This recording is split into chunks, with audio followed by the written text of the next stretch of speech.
لله نحمده ونستعينه ونستغفره ونعوذ بالله من شرور أنفسنا ومن سيئات أعمالنا من يهديه الله فلا مضل له ومن يضلل فلا هادي له وأشهد أن لا إله إلا الله وأشهد أن محمدا عبده ورسوله يا أيها الذين آمنوا اتقوا الله حق تقاته ولا تموتن إلا وأنتم مسلمون يا أيها الناس اعبدوا ربكم الذي خلقكم من نفس واحدة وخلق منها زوجها وبث منهما رجالا كثيرا ونساء واتقوا الله الذي تساءلون به والأرحام إن الله كان عليكم رقيبا يا أيها الذين آمنوا اتقوا الله وقولوا قولا سديدا يصلح لكم أعمالكم ويغفر لكم ذنوبكم ومن يطع الله ورسوله فقد فاز فوزا عظيما أما بعد فإن خير الحديث كتاب الله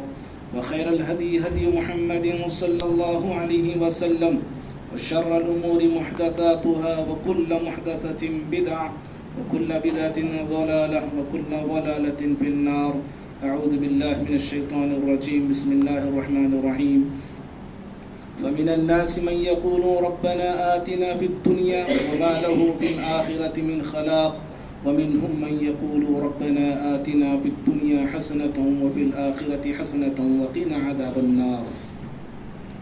ہر قسم کی حمد و ثنا اللہ رب العالمین کے لیے لائق اور زیبا ہے. درود و سلام ہو تمام نبیوں پر، بالخصوص میرے اور آپ کے نبی احمد مجتبی محمد مصطفیٰ صلی اللہ علیہ وسلم پر. اللہم صلی وسلم وبارک علی نبینا محمد.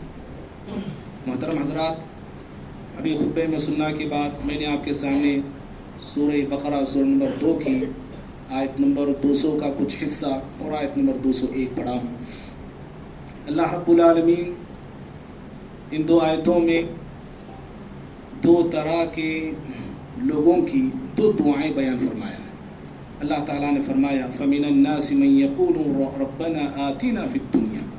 لوگوں میں بعض ایسے بھی ہیں جو اللہ تعالیٰ سے کہتے ہیں اور مانگتے ہیں اے اللہ ہمیں دنیا میں دے دے. وَمَا لَهُ فِي الْآخِرَةِ مِنْ خَلَاقٍ. اور ایسے لوگوں کے لیے آخرت میں کچھ بھی حصہ نہیں ہوگا.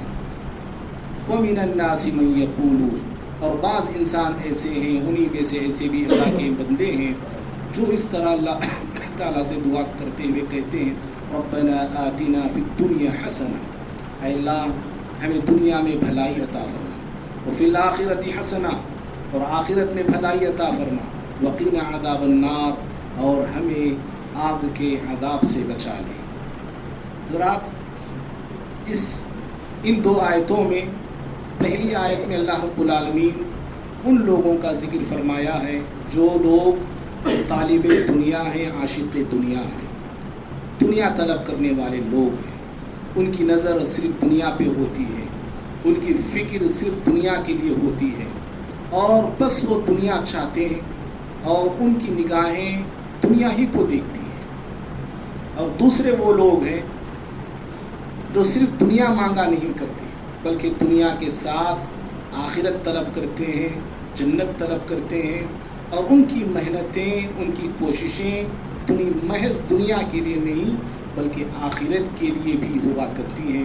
اور یہ بندے جو دوسرے لوگ ہیں دنیا کے ساتھ آخرت مانگنے والے، دنیا کے ساتھ جنت کا سوال کرنے والے، یہ اللہ رب العالمین کے نیک بندے ہیں، مقرب بندے ہیں، مومن بندے ہیں. اور ایسے ہی بندوں کو اور ایسے ہی لوگوں کو جو لوگ دنیا کے ساتھ آخرت کی جستجو کرتے ہیں، آخرت پر نظر رکھتے ہیں اور آخرت پر نگاہ رکھتے ہیں، پیارے نبی صلی اللہ علیہ وسلم نے ایسی صفت رکھنے والے انسانوں کو عاقل کہا ہے. عقل مند ہیں یہ لوگ، چالاک ہیں یہ لوگ، ہوشیار ہیں یہ لوگ. ترمذی کی روایت ہے، آپ صلی اللہ علیہ وسلم فرماتے ہیں الکیس، عقل مند انسان وہ ہے جو مرنے کے بعد جو آنے والی زندگی ہے اس زندگی کے لیے تیاری کرتا ہے. وعمل لما بعد الموت، موت کے بعد جو زندگی ہے ہمیشہ کی زندگی، سدا رہنے والی زندگی، کبھی ختم نہ ہونے والی زندگی، اس زندگی کے لیے یہ مومن بندے، یہ چالاک بندے، یہ عقل مند بندے 60-70 سالہ زندگی میں لامحدود زندگی کے لیے تیاری کرتے ہیں اور پلاننگ کرتے ہیں. اور جو لوگ صرف دنیا چاہتے ہیں، دنیا طلب کرتے ہیں، ان کی بھاگ اور دوڑ صرف دنیا کے لیے ہے، دنیا کے دیوانے ہیں، دنیا کی پرستش کرنے والے ہیں، دنیا کے پجاری ہیں، اللہ رب العالمین قرآن میں ایسے بندوں کو غافل کہا. آخرت دنیا کے ساتھ آخرت کی تیاری کرنے والے لوگوں کو پیارے نبی صلی اللہ علیہ وسلم نے عاقل کہا.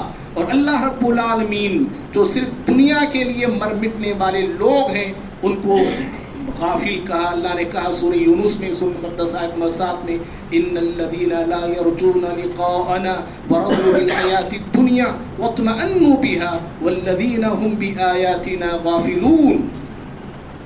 اللہ تعالیٰ فرماتا ہے جو لوگ ہم سے ملنا نہیں چاہتے ہیں، ہماری ملاقات کی امید نہیں رکھتے ہیں اور ہمارے پاس آنا نہیں چاہتے ہیں، یہ کون لوگ ہیں؟ یہ اللہ سے کون ملنا نہیں چاہتا ہے؟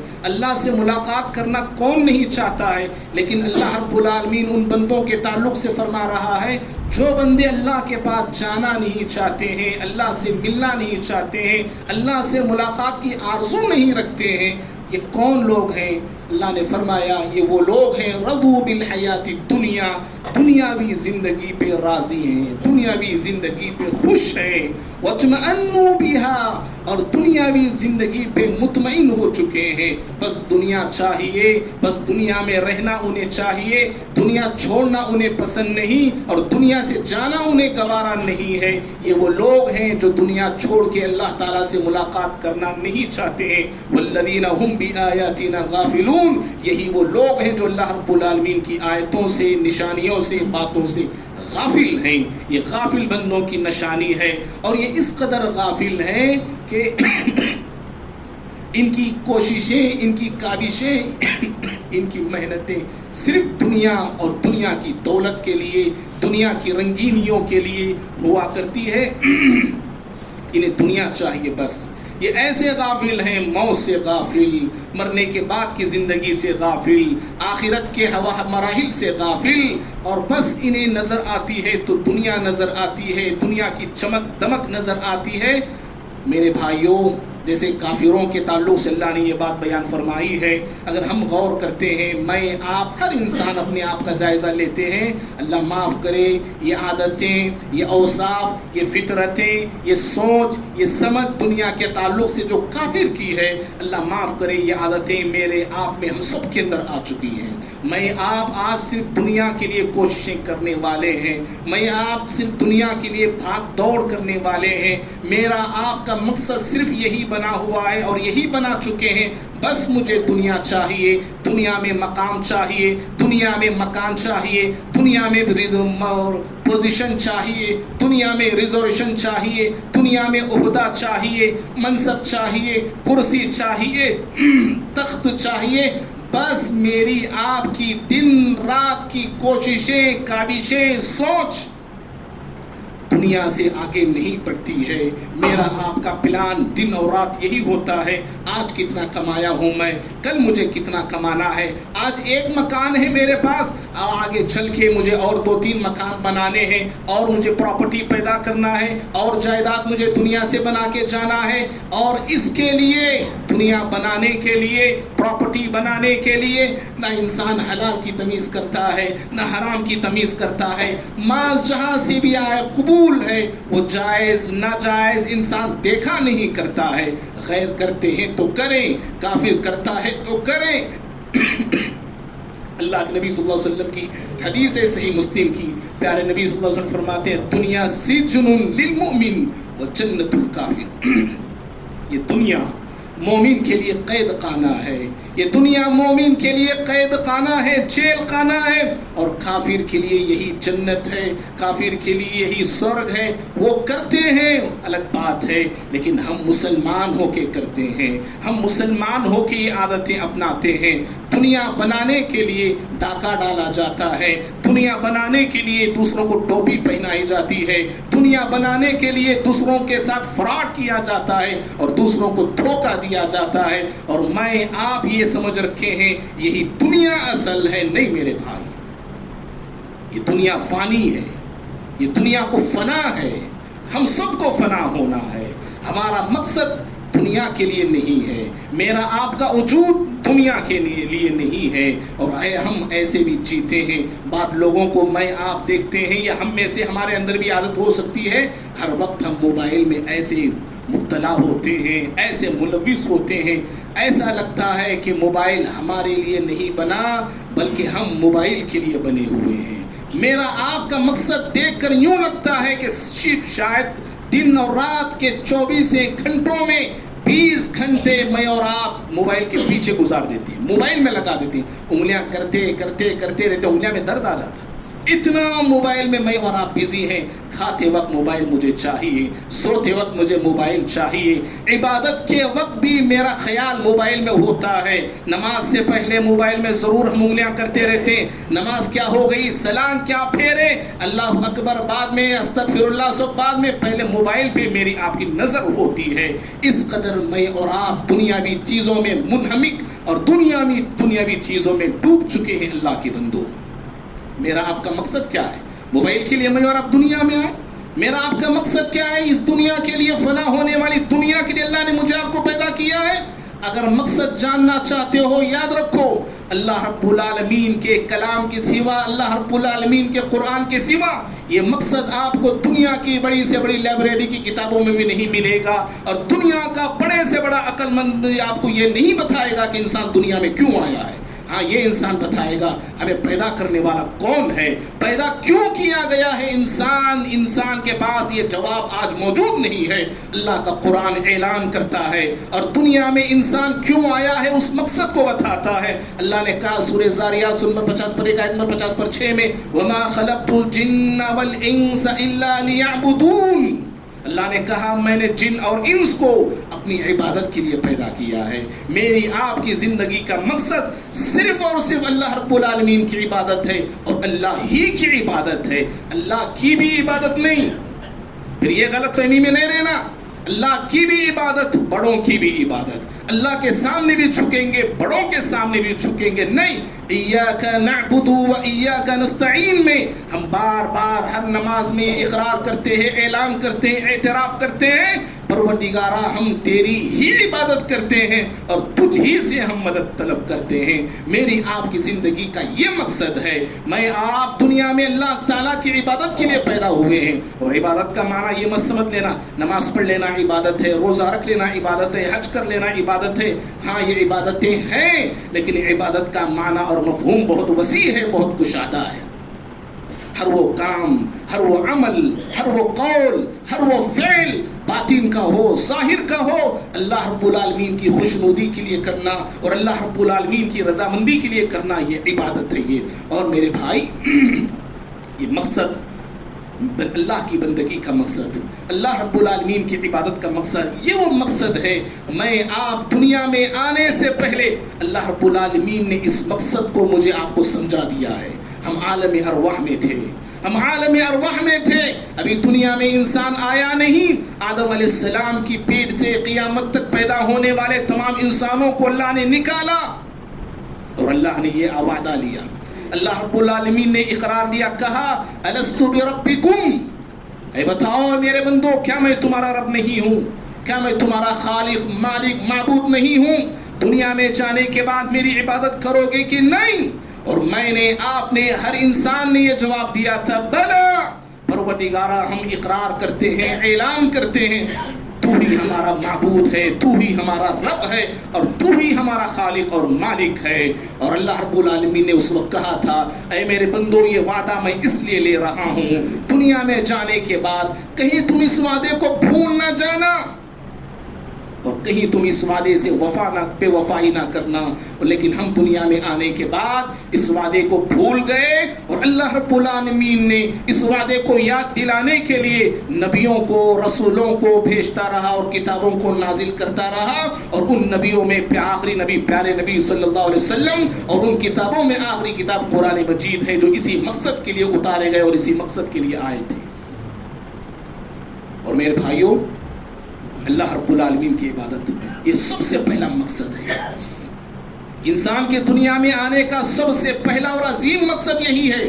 اور اس مقصد کو جاننے کے لیے سمجھنے کے لیے اللہ رب العالمین نے انسان کو عقل جیسی نعمت سے نوازا, سمجھ بوجھ عطا فرمایا, فہم عطا فرمایا, عقل سلیم فکر سلیم اللہ رب العالمین نے انسان کو دے رکھا. اور اگر کوئی انسان عقل رکھنے کے باوجود سچ اور حق کو نہ جانے نہ پہچانے, ہدایت کو نہ اپنائے اور اپنے دنیا میں آنے کے مقصد کو نہ سمجھے, وہ انسان انسانی شکل میں جانور ہے. یاد رکھو, وہ انسان انسانی شکل میں جانور ہے, بلکہ جانور سے زیادہ بدتر ہے, جانور سے زیادہ کمتر ہے. اللہ رب العالمین قرآن میں سورہ اعراف سورہ 7 آیت نمبر 179 میں فرماتا ہے لہم قلوب لا یفقہون بها ولہم اعین لا یبصرون بها ولہم آذان لا یسمعون بها اولئک کالانعام بل هم اضل اولئک هم الغافلون. ان کی اللہ نے کہا یہ کیسے انسان ہیں, یہ کیسے لوگ ہیں, یہ ان کے پاس دل ہے پر یہ سمجھتے نہیں ہیں, ان کے پاس آنکھیں ہیں لیکن یہ دیکھتے نہیں ہیں, ان کے پاس کان ہے حق کو ہدایت کو سچ باتوں کو سنتے نہیں ہیں. اولئک کالانعام, یہ انسان نہیں انسانی شکل میں چوپائے ہیں, جانور ہیں یہ. بل ہم اضل, بلکہ جانوروں سے بدتر جانوروں سے کمتر ہیں یہ. اولئک هم الغافلون, اور یہی لوگ غافل ہیں یہ جو دنیاوی زندگی پہ مرے مٹے جا رہے ہیں اور دنیا میں کیوں آئے اس مقصد کو بھول کے زندگی جی رہے ہیں. یہ سب سے بڑے غافل ہیں یہ. اور اتنے غافل ہیں یہ لوگ جو انسان عقل رکھ کر سمجھ رکھ کر عقل سلیم رکھ کر اپنے مقصد حیات کو نہیں سمجھتا ہے, زندگی دنیا میں آنے کے مقصد کو نہیں جانتا ہے, بس جی رہا ہے ایسے جیسے جانور جیتا ہے, ایسے جیتا ہے جی رہا انسان جیسے جانور جیتا ہے, ایسے کھا رہا ہے جیسے جانور کھاتا ہے. اللہ رب العالمین سورہ محمد سورہ 47 آیت نمبر 12 میں فرماتا ہے وَيَأْكُلُونَ كَمَا تَأْكُلُ الْأَنْعَامُ وَالنَّارُ مَثْوًى لَهُمْ, یہ انسان ایسے کھا رہے ہیں جیسے جانور کھاتا ہے. جانور کا کیا مقصد ہے؟ جانور کا مقصد سوائے کھانے پینے کے اور کچھ نہیں ہے. انسان بھی وہی مقصد اپنا بنا لیا ہے اور ویسے ہی جی رہا ہے جیسے جانور جیتے ہیں. کھانے کے لیے انسان جی رہا ہے, پینے کے لیے انسان جی رہا ہے, اور کھانے پینے کے لیے انسان ایسے لڑتا ہے جیسے جانور لڑ پڑتے ہیں. میرے بھائی یاد رکھنا, کھانا پینا پہننا گھر مکان تجارت بزنس کاروبار یہ ساری چیزیں یہ مقصد نہیں, یہ ضرورت ہے. یہ یاد رکھیے. میری باتوں کا مطلب یہ نہیں کہ اللہ اللہ کہہ کے مسجد کا کونا پکڑ کے بیٹھ جائیے آپ, نہیں. یہ ضرورت کی چیزیں, یہ دنیا ضرورت کا سامان ہے, یہ کاروبار ضرورت کا سامان ہے, یہ گھر بار یہ ہماری ضرورت ہے, یہ بس یہ ہمارا مقصد نہیں. جب ہم ضرورت کو مقصد بنا لیتے ہیں تب ہم غلطی کرتے ہیں. یہ ضرورت کی چیزیں ہیں, یہ ضرورت کی چیزیں ہیں, برتنے کی چیزیں, استعمال کی چیزیں ہیں. استعمال کرو نکلو یہاں سے, برتو نکلو یہاں سے. ضرورت پوری ہوگی چھوڑو اور نکلو, پھر ان چیزوں کا دوسرا انسان مالک بنے گا.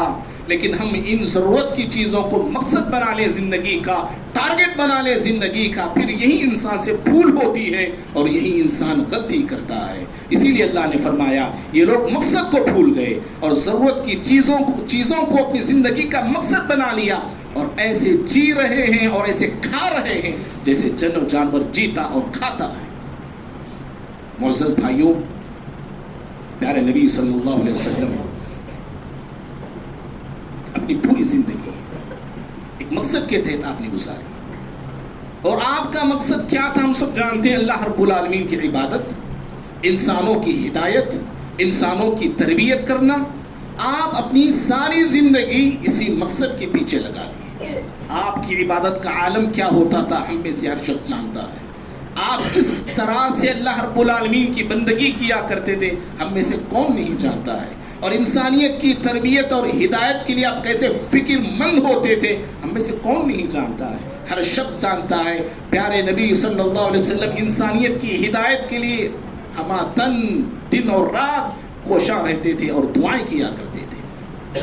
اور پیارے نبی صلی اللہ علیہ وسلم کے صحابہ، ہر صحابی بھی اپنی زندگی کو اللہ کی عبادت اور اللہ رب العالمین کی دین کی نشر و اشاعت میں لگا دیا، یہی ان کا مقصد تھا۔ اور اللہ کے دین کے لیے تن من دھن کی قربانی صحابہ نے دی۔ وہ سمجھ چکے تھے یہ دنیا فانی ہے، وہ جان چکے تھے یہ دنیا جانی ہے، وہ پہچان چکے تھے آخرت کو آنا ہے، آخرت کو باقی رہنا ہے۔ اسی لیے ہر صحابی میرے بھائی زندگی پر موت کو ترجیح دیتے تھے، زندگی کو نہیں، موت کو وہ ترجیح دیتے تھے، اور زندگی سے زیادہ محبت وہ موت سے کیا کرتے تھے، موت سے کیا کرتے تھے محبت۔ اور ہر صحابی کی یہ خواہش تھی کہ میں اللہ رب العالمین سے ملاقات کروں، میں اللہ رب العالمین کا مہمان بنوں، اللہ رب العالمین کی جنت میں داخل ہو جاؤں۔ ہر صحابی کی یہ تمنا تھی۔ ایک معذور صحابی عمر بن جموح ان کا نام ہے، لنگڑتے تھے وہ صحابی، 4 بیٹے ان کے، پیر سے معذور ہیں، صحیح سے چل نہیں پاتے۔ جنگ احد میں شریک ہونے کی شہید ہونے کی بڑی تمنا ہے، بڑی خواہش ہے، شریک بھی ہونا چاہ رہے، شہید بھی ہونا چاہ رہے۔ بیٹوں سے کہا کہ بیٹوں میں جنگ میں جانے کا ارادہ رکھتا ہوں۔ بیٹوں نے کہا کہ ابو جان مت جائیے، پیر سے معذور ہیں آپ کے بیٹے ہیں نا 4، ہم جائیں گے جنگ پہ، آپ گھر پہ رہیے۔ عمر بن جموح رضی اللہ تعالیٰ عنہ پر یہ بات بڑی شاق گزری، پیارے نبی صلی اللہ علیہ وسلم کے پاس آئے، کہا اللہ کے نبی صلی اللہ علیہ وسلم میں بھی جنگ میں آنا چاہ رہا ہوں، لیکن میری اولاد مجھے روک رہی ہے، کہہ رہی ہے کہ میں جنگ میں نہ جاؤں۔ اے اللہ کے نبی صلی اللہ علیہ وسلم میری خواہش ہے کہ میں جنگ میں شریک ہو جاؤں اور شہید ہو جاؤں، جیسے دنیا میں میں لنگڑ کے چلتا ہوں ایسے ہی جنت میں، اللہ کی جنت میں لنگڑتے ہوئے داخل ہو جاؤں، یہ میری خواہش ہے۔ میری پیارے نبی صلی اللہ علیہ وسلم نے بیٹوں سے کہا کہ اپنے باپ کو مت روکو، جانے دو، شریک ہونے دو انہیں جنگ میں۔ ہم بھی اپنے ماں باپ کو ایسے ہی روکتے نہیں، بڈھے ہو گئے جی نماز کو گھر میں پڑھ لو، تمہیں گھر میں بٹھا کے آتے، زندگی بھر باپ مسجدوں میں نماز پڑھاتا ہے، آج بچے کے پاس باپ کو مسجد لانے کے لیے وقت نہیں ہے، فرصت نہیں ہے، سمجھ رہے نا؟ صحابہ نے روکا، پیارے نبی صلی اللہ علیہ وسلم نے کہا کہ نہیں، یہ تو مسجد آنے کی بات نہیں، جنگ میں جانے کی بات نہیں ہے، ہم مسجد کو لاتے نہیں، سوچو جنگ میں جانے کی پیارے نبی صلی اللہ علیہ وسلم پرمیشن دی۔ جنگ میں آتے ہیں، میدان احد میں لڑتے ہیں، دشمنوں سے مقابلہ کرتے ہیں، یہاں تک کہ شہید ہو جاتے ہیں۔ جب ان کی لاش یہاں وہاں میدان احد میں پڑی ہوئی تھی، پیارے نبی صلی اللہ علیہ وسلم گشت کرتے ہوئے آئے، آپ صلی اللہ علیہ وسلم نے دیکھا کہ عمر بن جموح رضی اللہ تعالیٰ شہید ہو چکے ہیں، ان کی نیت کو آپ نے دیکھا، ان کی لاش کو آپ نے دیکھا، اور دیکھ کے صحابہ سے فرمانے لگے اے میرے صحابیوں، میں نے دیکھا عمر بن جموح صحیح سالم پیر کے ساتھ جنت میں داخل ہو گئے، جنت میں جا رہے ہیں۔ انہوں نے کہا تھا کہ میں لنگڑتے ہوئے جنت میں جانا چاہ رہا ہوں، لیکن اللہ رب العالمین نے ان کے پیر کو صحیح کر دیا، درست کر دیا، اور یہ درست پیر کے ساتھ جنت میں جا رہے ہیں۔ یہ بھائیوں، پیارے نبی صلی اللہ علیہ وسلم کا جو مقصد تھا اللہ کی عبادت، اللہ کے دین کی خدمت، صحابہ اکرام نے اس مقصد کو پی لیا تھا پیارے نبی صلی اللہ علیہ وسلم سے۔ آپ جانتے ہیں پیارے نبی صلی اللہ علیہ وسلم کے صحابہ کی قبریں، پیارے نبی صلی اللہ علیہ وسلم کے پیارے ساتھیوں کی قبریں دنیا میں کہاں کہاں پھیلی ہوئی ہیں؟ قسطنطنیہ، استنبول میں، وہاں پر حضرت ابو ایوب انصاری رضی اللہ عنہ کی آج بھی قبر موجود ہے، اور وہیں پر انہیں دفنایا گیا۔ مدینے کے صحابی ہیں، مدینے میں رہنے والے ہیں، پیارے نبی صلی اللہ علیہ وسلم کے سب سے پہلے آپ میزبان ہیں، میزبان رسول ہیں۔ قسطنطنیہ میں ان کی قبر ہے۔ وہاں کیوں گئے؟ یہ کیا مقصد تھا ان کا وہاں جانے کا؟ مقصد یہی تھا اس قسطنطنیہ کو فتح کرنا ہے۔ پیارے نبی صلی اللہ علیہ وسلم نے کہا تھا قسطنطنیہ فتح کرنے والے لوگ، وہ امیر، وہ لشکر مغفور ہے، وہ اللہ نے ان کو بخش دیا ہے، معاف کر دیا ہے انہیں۔ صرف اس بشارت کے مستحق بننے کے لیے اتنے دور چلے گئے اور وہیں پر شہید ہو گئے۔ بھائیوں میں آپ اپنی زندگی کے مقصد کو سمجھنا ہے. یاد رکھیے کیا ہے ہمارا مقصد. ابھی ہم نے بتایا مومن اپنے زندگی کا مقصد یوں بنا لیتا ہے. مومن کا دن، مومن کی رات اسی مقصد میں صرف ہوتی ہے، اسی مقصد میں لگتے ہیں. اللہ رب العالمین پیارے نبی صلی اللہ علیہ وسلم کی زبانی وہ مقصد بتایا، اعلان کروانے کا حکم، اعلان کرنے کا حکم دیا. سورہ انعام 6 آیت نمبر 160 پر 2 ہے، مشہور آیت ہے قرآن مجید کی. قل ان صلاتی و نسکی و محیای و مماتی للہ رب العالمین. اے پیغمبر کہیے آپ، میری نماز، میری قربانی، میری زندگی، میری موت اللہ رب العالمین کے لیے، اللہ کے لیے ہے جو رب العالمین ہے. میری آپ کا، میرا آپ کا دن اور رات، میرا آپ کا ہر قدم اللہ رب العالمین کی رضا کے لیے گزرنا چاہیے.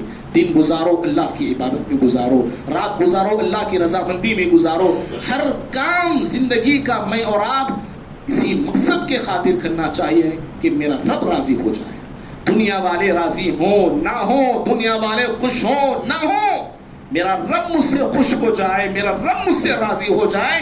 اس مقصد کے خاطر مجھے آپ کو جینا ہے اور اسی مقصد کو لیے مجھے آپ کو آگے بڑھنا ہے. اور یاد رہے میرے بھائی، زندگی میں جب کبھی میں اور آپ اس مقصد سے ہٹنے کی کوشش کرتے ہیں، مقصد کیا ہے ہمارا بتا دیا کہ جنت تمہارا مقصد ہے، اور جنت تک پہنچنے کے لیے اللہ کی عبادت کرتے جاؤ، بندگی کرتے جاؤ، حلال کماتے جاؤ، حرام سے بچتے جاؤ، سود سے دور رہو، جائز کام کرو، ناجائز کام کرو، ناجائز کاموں سے دور رہو. یہ مقصد میں، یہ جنت کے راستے میں سارے منازل، یہ مراحل طے کرتے ہیں مجھے آپ کو جانا ہے. مشکلات آئیں گی، پریشانیاں آئیں گی، مصیبتیں آئیں گی، طوفان آئیں گے، اذیتیں آئیں گی، بیماریاں آئیں گی، سب سے مقابلہ کرتے ہوئے، صبر کرتے ہوئے جانا ہے. لیکن جب میں اور آپ جنت کے راستے سے ہٹ کے دنیا کے راستے پہ نکل پڑتے ہیں، دولت کے راستے پہ نکل پڑتے ہیں، بزنس کے راستے پہ نکل پڑتے ہیں اور ان چیزوں کو مقصد سمجھنے لگتے ہیں.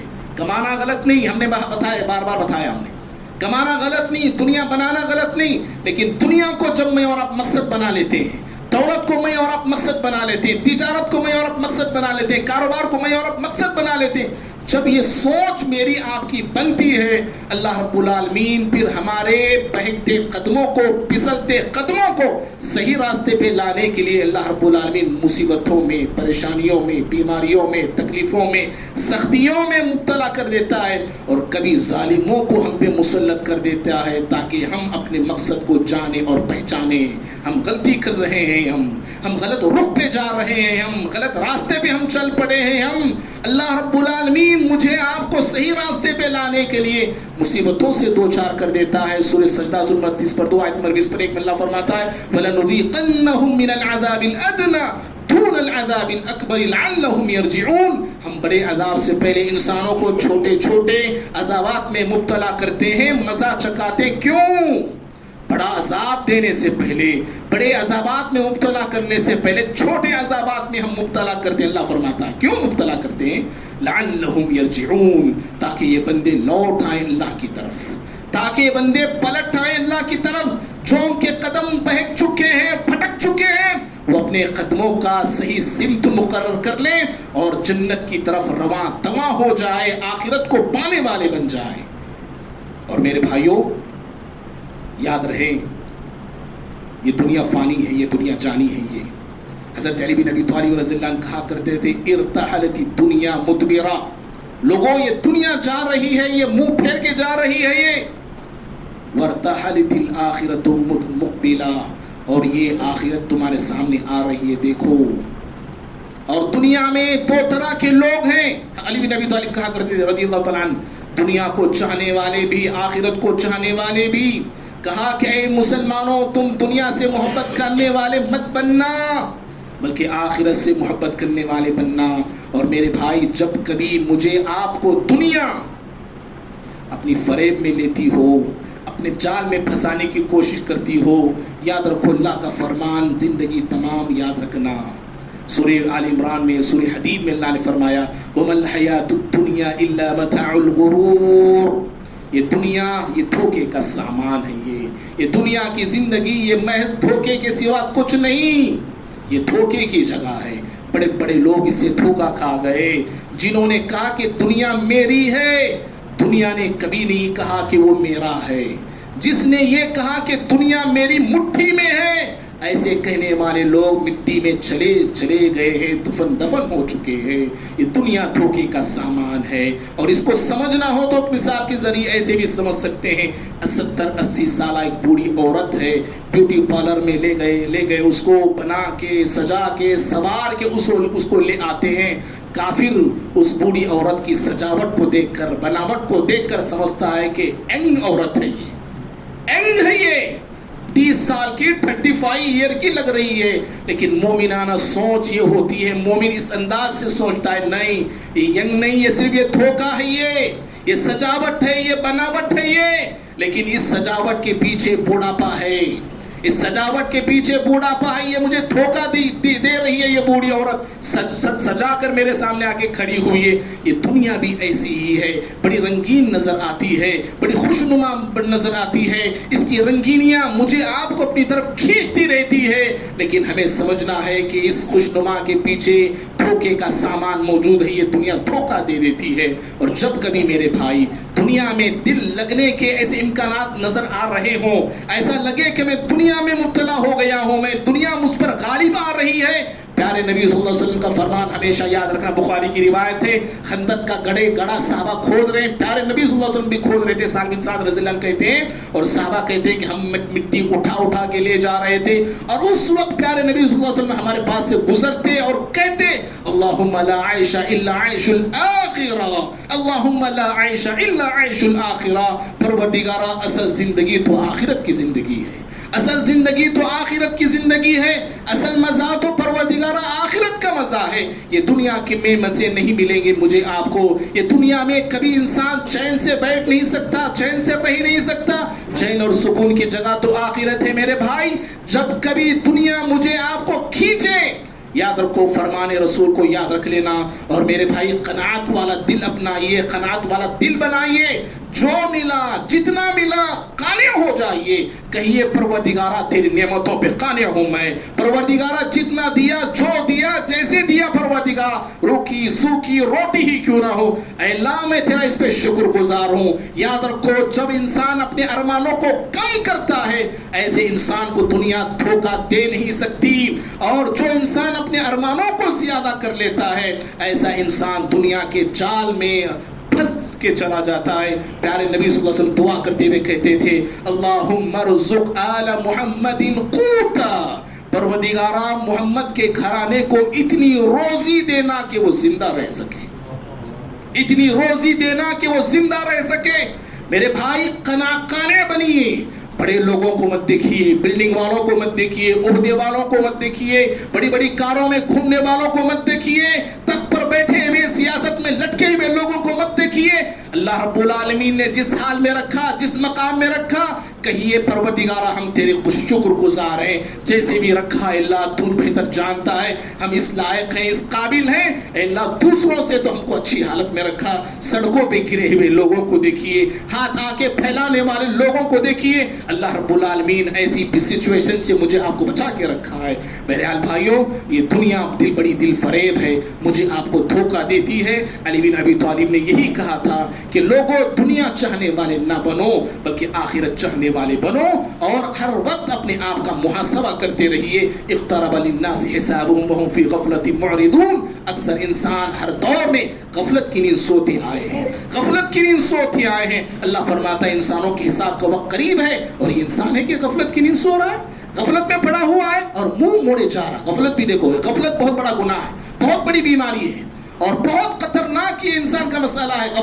غفلت میں ہے اور پھر منہ موڑ کے جا رہا ہے۔ سمجھانے والا سمجھا رہا ہے، منہ موڑ کے جا رہا ہے، بتانے والا بتا رہا ہے، منہ موڑ کے جا رہا ہے۔ یہ غفلت ہے اللہ کے بندو، غفلت سے بیدار ہو جاؤ، غفلت سے جاگ جاؤ، اور اسی میں میری آپ کی کامیابی ہے۔ یہ بھائی حضرات، آج ہماری یہ دسمبر کی جو ہے 30 تاریخ ہے، کل 30 پر 1 تاریخ ہے، 30 پر 1 تاریخ رات اینڈنگ اور جنوری کے فرسٹ اسٹارٹنگ میں بہت سارے لوگ غیر مسلم ناچ گانا ناچتے ہیں، گاتے ہیں، شور مچاتے ہیں، ہیپی نیو ایئر کے نام پہ وہ کر رہے ہیں، وہ ان کا مسئلہ ہے۔ افسوس اس وقت ہوتا ہے جب مسلمان بھی ان کی نقالی کرتے ہوئے مقصد حیات کو بھول جاتے ہیں، اور غیر یہود نصارہ جو جانور جیسے جینے والے لوگ ہیں، ان کی زندگی کا کوئی مقصد نہیں سوائے دنیا کے، ان کی نقالی کرتے ہوئے مسلمان بھی ان کے جیسے جشن منانے کی کوشش کرتا ہے، ایک دوسرے کو ہیپی نیو ایئر کہتا ہے اور کیک وغیرہ کاٹ کے یہ ثبوت دینا چاہتا ہے کہ ہم بھی دنیا پرست انسان بن چکے ہیں،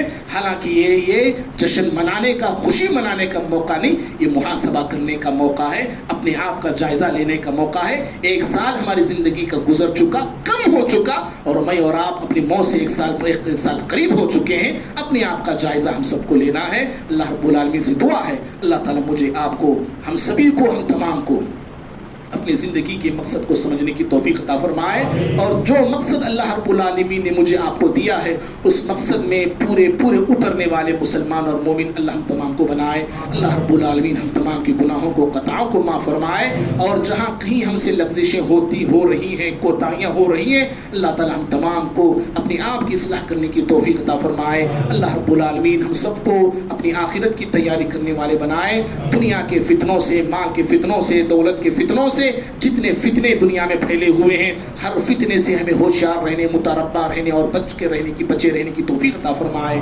اللہ ہم تمام کی دنیا بھی بہتر سے بہتر بنائے اور آخرت بھی بہتر سے بہتر بنائے، اور مرنے کے بعد اللہ رب العالمین عذاب النار سے بچائے اور اپنے فضل و کرم سے جنت الفردوس میں ہم تمام کو داخل فرمائے۔ آمین۔ اقول قولی هذا استغفر الله لي ولكم ولسائر المسلمين من كل ذنب فاستغفروه انه هو الغفور الرحيم۔